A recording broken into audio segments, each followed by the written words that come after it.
Hey everybody, Gerry here. Before we get started with this edition of the Toffee Blue View, I need to let you know we had some technical issues with Paul and Max's footage. Their voice comes in great. It's the fact that we lost the video. I want to let you know ahead of time, sincerest apologies for this issue. We would have re-recorded had we had time, but we didn't.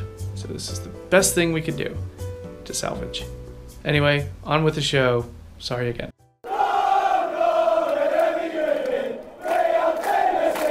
Welcome to Toffee Blue View, your source for all things Everton. I'm Gerry, Max, Paul. They are people who also like to talk about Everton. So we're going to do that. Specifically, our lone Turkish player, right? Cenk Tosun. Recently had a baby. Congrats. Congrats so much. That was awesome. It's come at a time where there was a lot of rumors about Cenk Tosun possibly wanting to leave because he's not. Yeah, it came out. There was all kinds of stories from the Turkish media saying that was going to happen. Then it came out that was not true. He's pretty settled. Having a baby, you know. So apparently, you know, he's going to be around for a while. I think this coincided with the fact that Richarlison got a start at center forward. Okay, that's some people trying to stir the pot because they want Cenk Tosun as their striker, really, and they want clicks. That's really what it's about. But yeah. So after Richarlison played through the middle the other day, everybody is saying our best lineup has Richarlison there, Bernard on the side, Walcott on the other side, and there's no Cenk Tosun to be found. Okay? So, let's start with Max. Max, is that true? Is that true with an asterisk sometimes against certain setups? Where do you want to go with this?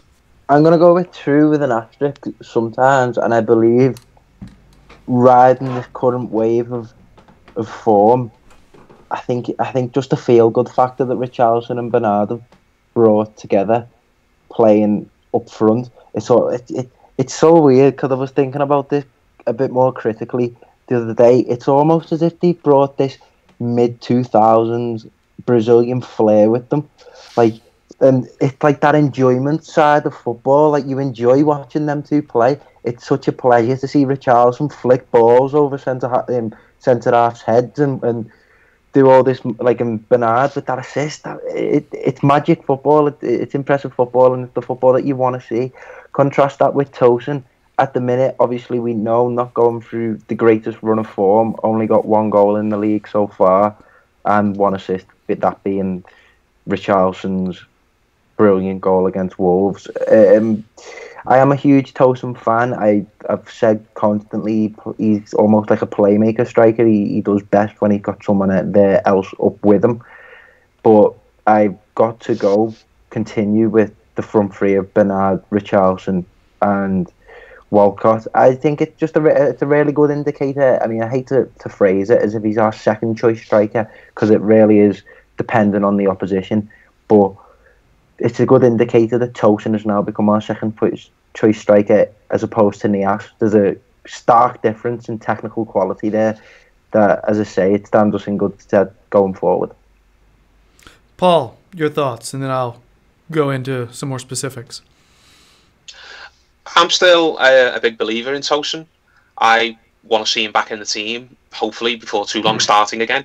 But as Max said, it depends on who we're playing, what the setup's going to be. If we're going to be against a back line which has a lot of pace in it, then it's probably Richarlison's your best bet, because he'll at least, you know, give those centre halves, he'll drag them out of position, he'll cause problems. Tosun, he's going to fit in when we're probably going to have to break teams down, when they're going to come to Goodison and just dig in and not give us a lot of space. Tosun's just going to be the guy who's going to have to create space for people around him, as Max has just said. But I really like Tosun. I don't like these stories that apparently he wants out, or the club is thinking of getting rid of him. Or I don't think it's true. And if it came true in any time soon, I'd be really, really disappointed. I really like him. I think he's still definitely going to hit double-figure goals this season easily. He'll get maybe 15, 16, hopefully. So Tosun, I think right now form means that he's not our first choice striker, but I think that will change soon enough. I think Silva likes Richarlison on the left predominantly. I think as soon as he gets the opportunity to put him on the left, I don't know, maybe let's say Richarlison, fingers crossed, hopefully not, pulls up with an injury one week, or Bernard pulls up with an injury, or just for some reason that left side needs Richarlison back there because Bernard's not fit or something like that. Or maybe we might go 4-4-2, you don't know. Could be worth a try in certain games. Play Richarlison and Tosun up next to one another. I'd like to see that at some point. So I definitely think Tosun's going to be back in the starting 11 before too long. And I think all these stories about he doesn't fit Marco Silva's style, he's not quite good enough. I'm not buying that yet. I think Tosun, or Tosun, I keep getting his name wrong. It bothers Arteta, drives him crazy that I call him Tosun sometimes and not Tosun. Yeah, Tosun. I think Tosun will be back in the team before long, and he'll be scoring goals before long. And I still think he is a striker who would do well in most Premier League teams, and most Premier League teams would love to have him. So, no, I really don't want to see him go anywhere. I want to see him back on the field for Everton, putting the ball in the net, and hopefully we see that before too much longer. So, when Tosun's up top, a drawback is probably Bernard is not starting. And having Bernard's creative abilities on the field, that's pretty huge. Additionally, Bernard, I feel like, has proven himself to be more of a crosser of the ball when he plays on the wing, compared to Richarlison, who likes to be more direct and actually get cut in and go to goal. And that's the weird thing, is the fact that if Tosun's on, the crosses coming from Bernard would actually benefit him because he's good in the air when it comes to finishing in the air. That's one of his benefits. So there's one-touch finishes that he can, like, he's good with his head, frankly. He's a solid aerial threat, and his hold-up play is strong. It's pretty darn solid hold-up play. What you lose there is possibly no Bernard, and you lose speed because Tosun's not a fast guy. With Richarlison, you get that speed, but you don't have as much hold-up play, and you have less of an aerial threat. It's really interesting. I feel almost like when Tosun's up top and Richarlison's on the side and Walcott, they're kind of running and cutting in more, which makes room for our fullbacks to kind of get around the outside a little more often. You know, it just changes the entire style of how we attack. And I think that's fantastic to be able to have and just switch your entire style and all your focal points based on just throwing one different dude on the field. That's great. The question to you guys is, Paul, you were mentioning Tosun works better against a certain type of defender. Are you guys of the opinion that you should play like for like when you see big, strong, maybe slower defenders and you throw Tosun on there? Or would you throw Richarlison on because he'll be way quicker than they would be, and you throw Tosun on when there's quicker, more athletic center backs so he can hold them off a little bit better and maybe outmuscle them in the air more? You know what I mean? What's your philosophy on that? Because I think I could make arguments for both. You know, Max, you want to start with that? Well, one of the more I think an interesting approach on it to take is it whether are we going to be the possession-based, forward-thinking side? Are we going to dominate the game, or are we going to be reactive? And are we going to be the one that has to hit them on the counter-attack and to that extent? Because I think if we're going to be the dominant side, bringing Tosun in would be useful, because something that we mentioned in the Leicester game was how often Bernard was finding himself in position, like you said, Gerry, to cross the ball in or cut the ball back. With Tosun acting as that target man, that man in the middle, with that, he's such a positionally intelligent player. That's just something that you want to see. Someone who's really good at pulling the ball back into deadly areas into the box, and someone who's that poacher to put the ball away. Kind of has tones of Nikita Jelavic to it for me, which is a combination that I want to see tried out. But as I said earlier, you can't knock, you can't kind of cut out this momentum that we currently have rolling with Richarlison through the middle. I think that's promoted not just confidence for us in terms of attacking play and going forward, but the squad as a whole and the team and the club seems to be feeding off this positivity that's coming from Richarlison. You know, obviously the club's very active in promoting whenever he's on international duty with Brazil, and the first to comment on just how good Bernard is and that samba style. But like you said, it does entirely. It's based on what approach that you're going to take to a game.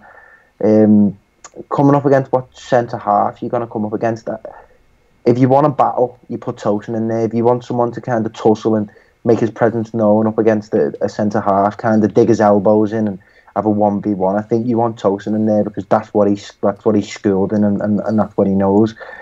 If you want someone to get a centre half sent off, as we've seen with Wes Morgan, because pretty much all of his fouls were on Richarlison, it's exciting talk.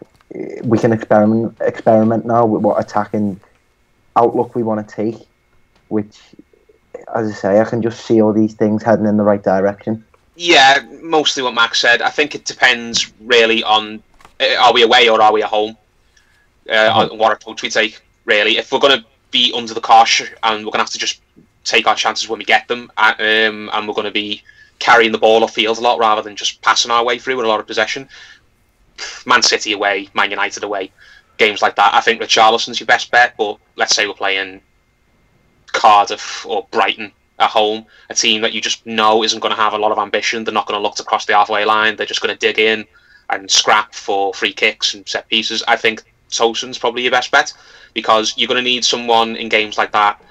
When we inevitably get a chance in the area, you're going to need someone like Tosun who's got the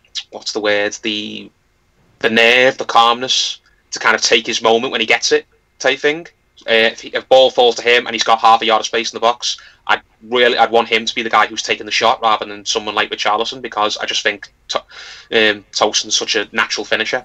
So yeah, it's going to depend basically, not so much on the opposition centre half, but rather where is the game. Is it at Goodison Park, where we're going to have all our fans on top of them and they are going to have to really, really dig in?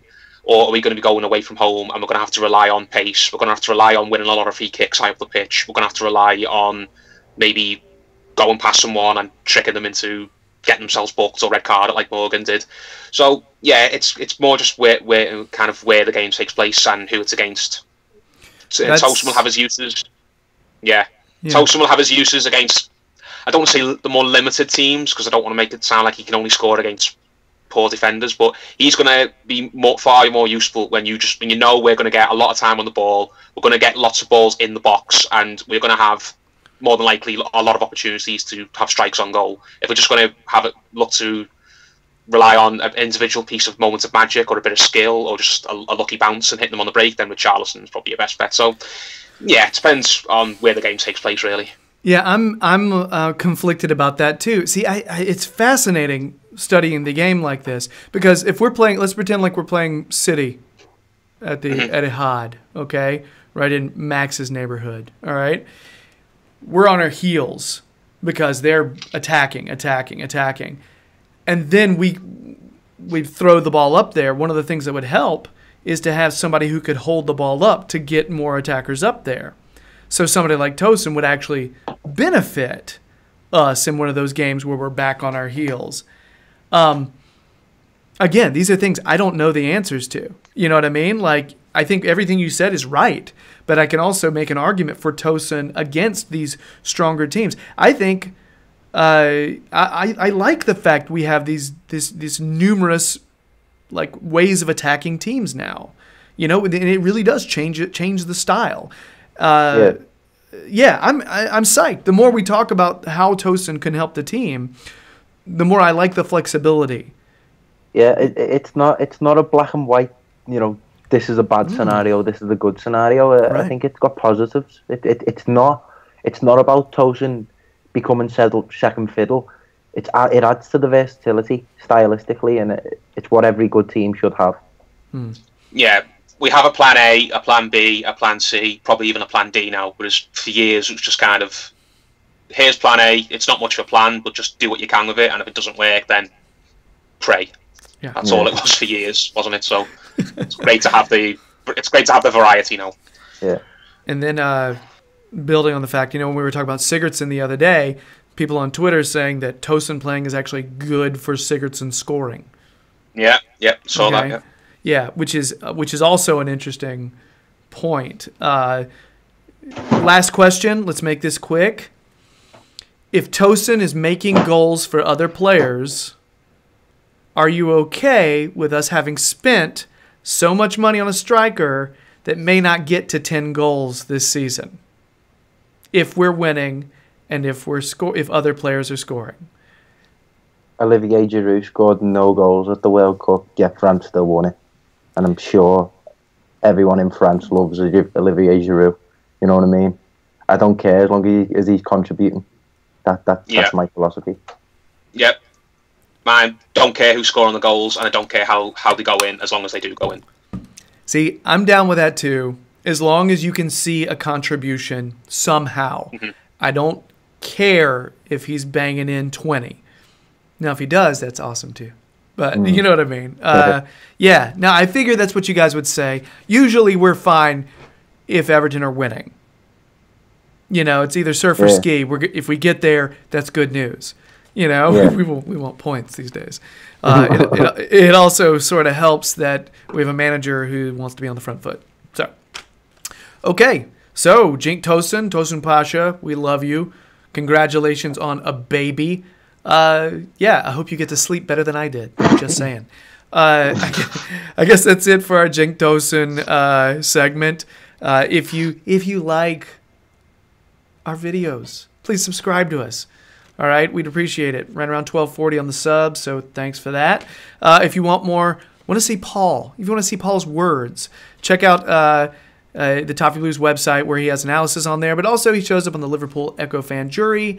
He'll probably put that kind of stuff, the links to that on his Twitter account. And also Max on Twitter, check him out there as well, because he shows up on podcasts all over the place. And also on the Toffee Blues website, analysis there too. We do have a pod exclusive quiz if you know your history. Cage match between those two, because if I was part of it, it wouldn't be competitive. So I would lose. I wouldn't crush them. So switch over to the podcast now if you want to check these guys out. Until then, COYB. Let's get a win this weekend. So, bye.